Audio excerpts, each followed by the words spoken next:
Hey everybody, this is Adam Flack from Try This West Virginia, and we created this tutorial to help everybody understand how to apply for mini grants this year.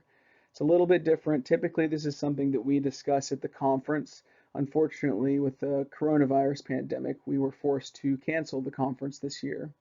We will be working to replicate some things from the conference virtually, and there will be some mini grant money attached to that. This tutorial is about mini grant applications that will be due on June 18th.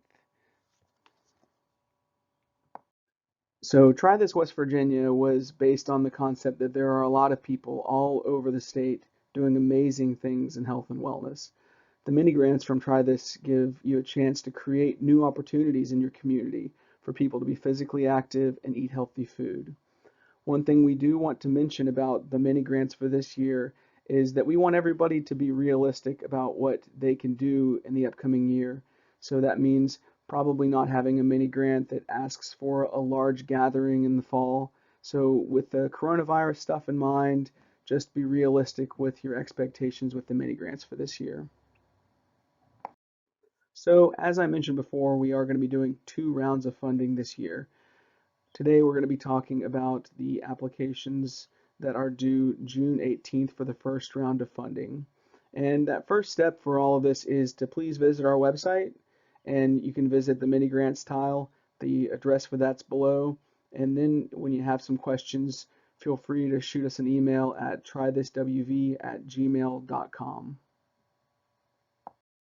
Some tips before you get started. First, the Try This website is full of information to help you get started, from an encyclopedia of successful West Virginia community health interventions to information about how to build a sustainable model. The website is a wealth of knowledge. Once you do get started, you may want to ask yourself the questions, who in the community could be a partner in this? And what resources will we need to do this project? We've taken some screenshots of the application to help you along the way. We want this to be a simple process. We ask that you submit your grant application through our SurveyMonkey, but before you jump in, understand that the application must be submitted in one sitting. Because of this, we recommend downloading and completing the application in Microsoft Word. Once complete, open the online application and simply copy and paste your answers in.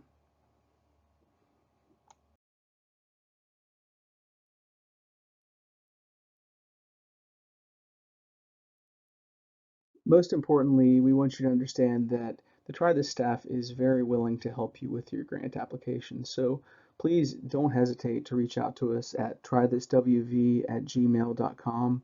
And if you use the subject line mini grant consult, we'll understand and we'll get back to you as soon as possible. Some basics. Your community project should be between $500 and $3,000 and must be aimed at increasing access to physical activity, healthy food, and/or mindful activity in your community. We ask that your application include 3 different community partners.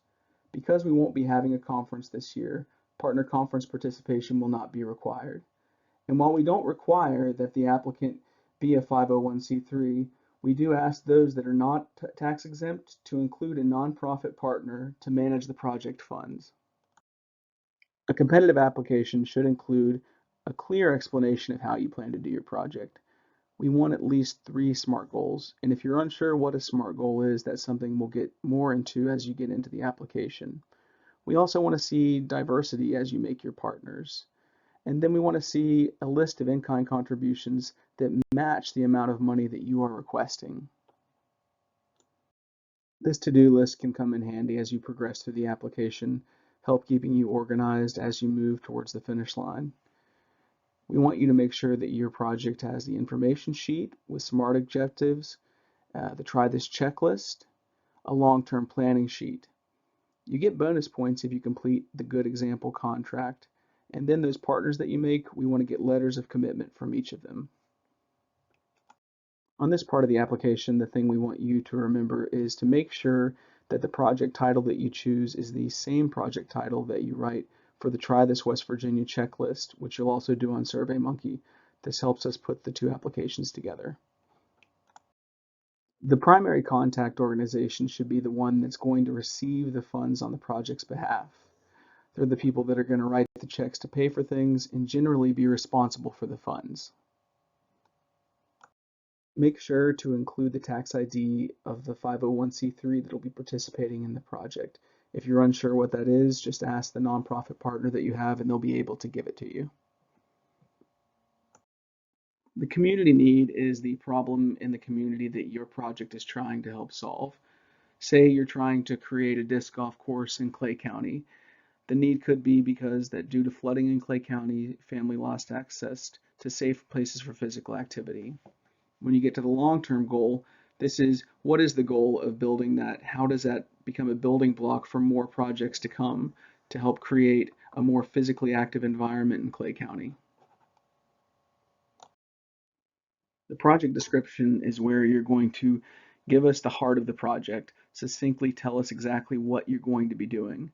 And when you're working in Word, just make sure to use the word count. We have a 1,000-word max on this.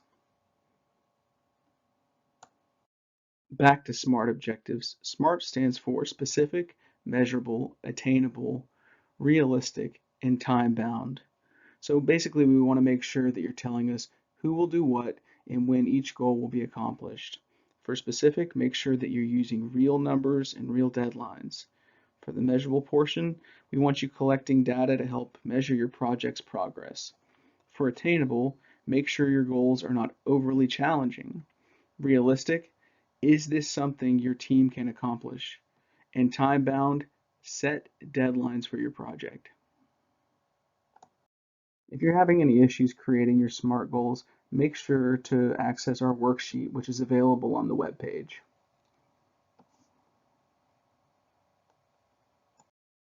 If you're having any issues finding partners for your project, some things that you might want to ask is, who will like the project that I'm doing? Who will want to use it? What teammates can you get from those groups? And who are you going to ask to supply in-kind donations? They're going to be really good partners for you, most likely. And make sure that when you put the organization, when you get down to name, you're actually giving a specific person. So we don't want the organization written twice here. We want to see those representatives within the organizations that'll be those partners. So here we're asking specifically between the values of $500 and $3,000, how much money are you asking Try This for the project?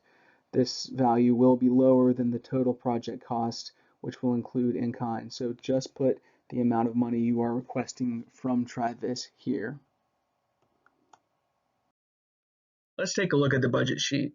The budget sheet is something that can often feel kind of complicated to a lot of people, but we're going to break it down into a few pieces that should make it something you can complete with relative ease by the time we're done discussing it. So we've got 5 different columns here. We've got the expense column, the total cost column, the cash you're getting from other sources, which could be another grant, the amount donated in kind. So this could be anything of value that's given to you that's not cash. It could be donated construction materials, donated plants and seeds, and it could also be that those volunteer hours for any volunteer that helps you complete the project. Right now, the federal setting is $25.34 per hour for volunteer hours. So you would take the total amount of volunteer hours and times it by that $25.34. And then there's the cash that you're requesting from Try This. And that's just what you're requesting in the application that you're creating right now. So let's use the example of building a greenhouse. So for building a greenhouse, you could look at the value of the property that it's on and say that that would be an in-kind donation. Now, when we're filling out, those 3 costs, the cash you're getting from other sources, the in-kind, and the cash you're requesting from Try This, not all 3 of those need to be filled out for each expense. You might have 1, 2, or all 3 of those columns filled out. Now, the total cost column will just be the sum of those 3 columns. So if you have all 3 of them filled out, just take the sum and put it in total cost. If you only have 1 of those columns, then it'll be the exact same over in total cost as it is in that single column.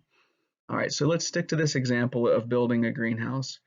First off, there's the property value. That would be an in-kind donation. You would put that in the number 2 column, and that would also be the total cost unless that cost is also being burdened by something else. The one thing we could look at is the cash you're getting from other sources. So say that the utility costs you're asking, try this for half of the cost of utilities for the greenhouse, and then the other half is getting paid for by another grant that you're going to get. So in that instance, utility costs would be the expense. And then in column number 1, you would write how much money that grant is giving towards it. And then in column 3, you would write how much you're requesting from Try This. And then you would just add those two figures together and put them into total cost. So some ideas that you could use for in-kind donation. This could be in the example of a greenhouse. If a local greenhouse is donating plants and seeds or donating some gardening tools, just find out what the estimated value of those is and put it in that column. So once you're done figuring out, for each expense, what each of those three costs are, you'll add that together and create the total cost. Once you've completed your budget sheet, just make sure to select the Choose File icon here and then select it and add it.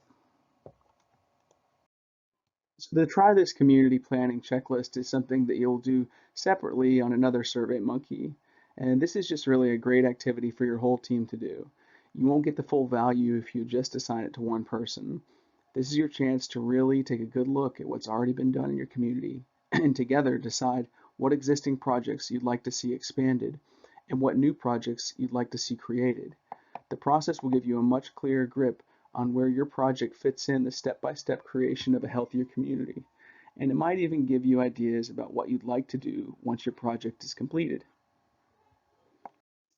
Similar to the main application, the Try This community planning checklist needs to be done in one sitting on SurveyMonkey, so we would recommend downloading the Word version, completing it in Word, then opening it in SurveyMonkey and copying and pasting your answers.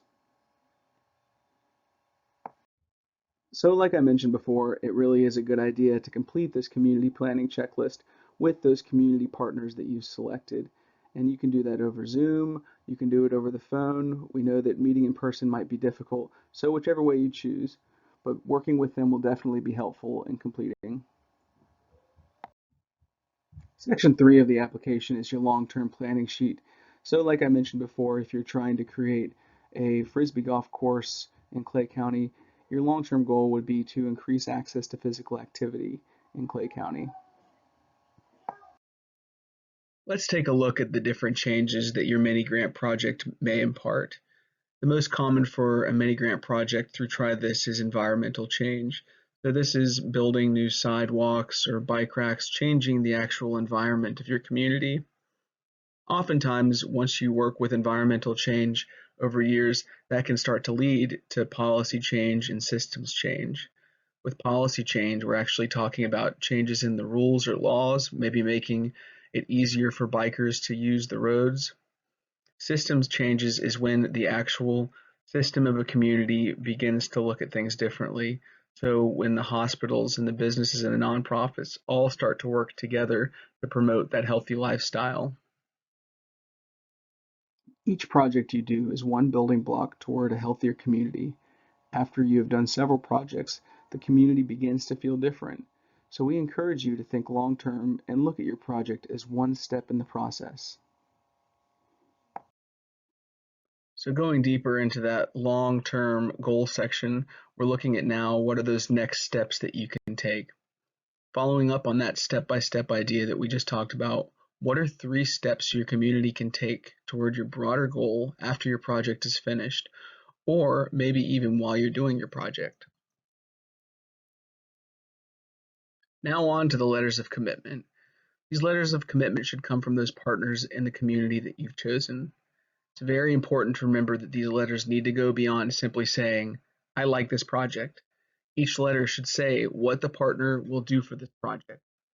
I also want you to keep in mind that if you're having difficulty finding partners, that's something that you can reach out and talk to us a little bit about. A good example contract is a great way for you and your partners to get some bonus points in the grant application process for Try This West Virginia. While you're doing a project for Try This, we ask you to be a good example in your community for providing healthy food and promoting physical activity. The Good Example contract gives you doable ideas of ways you can do that. And as you can see, you would show Are you already doing it? Do you commit to doing it? Or is it something that's just not applicable to you? So at this point, you're really at the finish line of the grant application. This is a checklist to make sure that you've done everything you need to do to properly complete the application. Have you included all your project information, including those SMART objectives, the description of what you're going to do, your team, and the budget of the project? Have you completed the long-term planning sections? Have you signed the Set a Good Example contract? And the Try This Community checklist, which is a separate survey you'll need to complete. Have you finished that? Have you got your letters of commitment together? One thing you can also do is you can take a look. We have the website trythiswv.com/manygrants, where you can see how we score your application. Knowing how we score it will help you put the best application together possible. We want to thank you for applying. Hopefully the application process wasn't too difficult, but please keep in mind if you do have any difficulties as you're moving forward with it, to email us at trythiswv@gmail.com and include in the subject line Mini Grant Consult, and we'll get back to you as soon as possible. Thanks again for applying. We look forward to seeing your application.